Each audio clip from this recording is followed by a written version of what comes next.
வணக்க மக்களே, இன்னைக்கு நம்ம என்ன பார்க்க போறோம்னா, தொடர்ந்து ஓய்வை அறிவித்த 3 இந்திய ஜாம்பவான்கள் வெளியான அதிர்ச்சி காரணம் அழுத்தம் கொடுத்த பிசிசிஐ.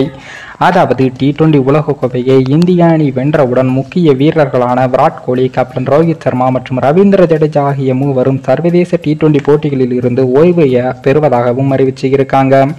உலகக்கோப்பை வென்றதால் அவர்கள் மூவரும் அந்த மகிழ்ச்சியில் இளம் வீரர்களுக்கு வழிவிட்டு தாமாக ஓய்வு பெற்றதாகவே அனைவரும் நினைச்சிருக்காங்க. ஆனால் அதன் பின்னணியில் கௌதம் கம்பீர் இருப்பது தற்போது வெளிப்படையாக தெரிய வந்து இருக்கு. 37 வயதான ரோஹித் சர்மா ஓய்வு பெறுவது ஏற்புடையதாக இருந்தாலும் 35 வயதான விராட் கோலி மற்றும் ரவீந்திர ஜடேஜா T20 போட்டிகளில் ஓய்வை அறிவித்து இருப்பது ஏன் என்ற கேள்வி சிலருக்கு இருக்கக்கூடும்.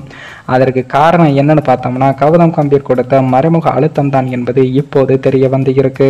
தனது ஓய்வு அறிவிப்பை வெளியிட்ட பின் பத்திரிகையாளர்களிடம் கேப்டன் ரோஹித் சர்மா பேசிய போது முக்கியமான ஒரு பாயிண்டையும் கூறியிருக்காரு. அது என்னன்னு பார்த்தோம்னா, வெளியேற வேண்டிய சூழ்நிலை இருப்பதாக குறிப்பிட்டு இருக்காரு. அந்த வீடியோ தான் தற்போது வைரலாகியும் வருது. இன்னும் இந்திய அணியின் தலைமை பயிற்சியாளராக அதிகாரப்பூர்வமாக நியமிக்கப்படாத கௌதம் கம்பீர் அதற்குள் இந்திய அணியில் அனைத்து முடிவுகளையும் எடுத்து வராரு. அவர் பிசிசிஐக்கு சில கட்டுப்பாடுகளையும் விதித்து இருக்காரு.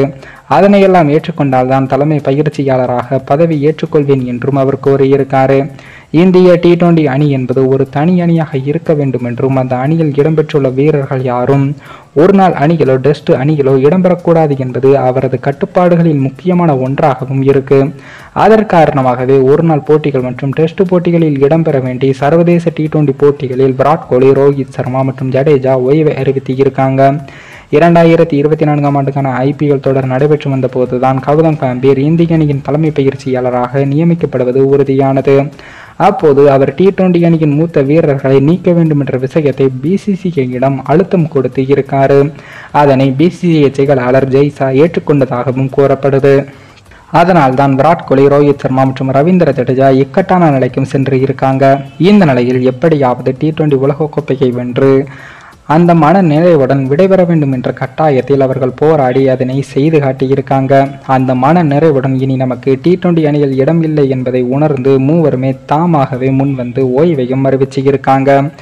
இதன் மூலம் உலகக்கோப்பை வெற்றியுடன் T20 போட்டிகளில் இருந்து ஓய்வு பெற்றும் என்ற மகிழ்ச்சி அவர்களுக்கு எப்போதும் இருக்கும்.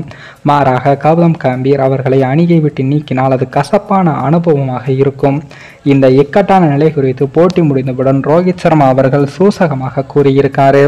அந்த வீடியோ சமூக வலைதளத்திலும் ரசிகர்களால் பரப்பப்பட்டும் வருது. அந்த வீடியோவில் பத்திரிகையாளர் ரோஹித் சர்மாவிடம், ஏன் நீங்கள் சர்வதேச T20 போட்டியில் இருந்து இப்போதே ஓய்வு பெற்றீர்கள் என்று கேட்டு இருக்காங்க. அதற்கு பதிலளித்த ரோஹித் சர்மா, நான் T20 போட்டிகளில் இருந்து ஓய்வு பெற வேண்டி நினைக்கவில்லை, ஆனால் அதற்கான சூழ்நிலை ஏற்பட்டு விட்டது என்றும் இப்போது ஓய்வு பெறுவதுதான் சிறந்த முடிவாக இருக்கும் என்பதால் நான் இப்போது இந்த முடிவை அறிவித்தேன் என்றும் கூறியிருக்காரு. அதாவது கம்பீர் மற்றும் பிசிசிஐ தங்களை வெளியேற்ற இருப்பதால் அந்த இக்கட்டான சூழ்நிலையை உணர்ந்து ஓய்வு பெற்றதாக சூசகமாக கூறியிருக்காரு ரோஹித் சர்மா.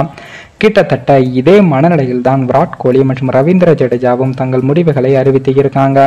இனி கௌதம் கம்பீரின் ஆதிக்கம் இந்திய அணியில் துவங்க உள்ளது. அதற்கான முதல் அடி அதுதான். இன்னும் அதிகாரப்பூர்வமாக தலைமை பயிற்சியாளராக அறிவிக்கப்படாத ஒருவர் இந்திய அணியின் 3 ஜாம்பவான்களை ஒரே அடியில் சாய்த்து இருப்பது கிரிக்கெட் ரசிகர்கள் மத்தியில் அதிர்வலைகளையும் ஏற்படுத்தியிருக்கு. கம்பீரின் ஆதிக்கத்தில் இந்திய அணி இனி சரியான பாதையில் செல்லுமா அல்லது அவரது அதிரடியான முடிவுகளால் சந்திக்குமா என்ற கேள்வியும் எழுந்து இருக்கு. மேலும் இந்த வீடியோ ஏதோ ஒரு விதத்தில் உங்களுக்கு பிடித்திருக்கும் என்று நினைக்கிறேன். நம்ம சேனலுக்கு புதிதாக வீடியோ பார்க்கிறீர்கள் என்றால் மறக்காமல் சப்ஸ்கிரைபர் செய்துவிட்டு பாருங்கள். இன்னொரு வீடியோவில் சந்திக்கும் வரை நான் உங்கள் தமிழ்.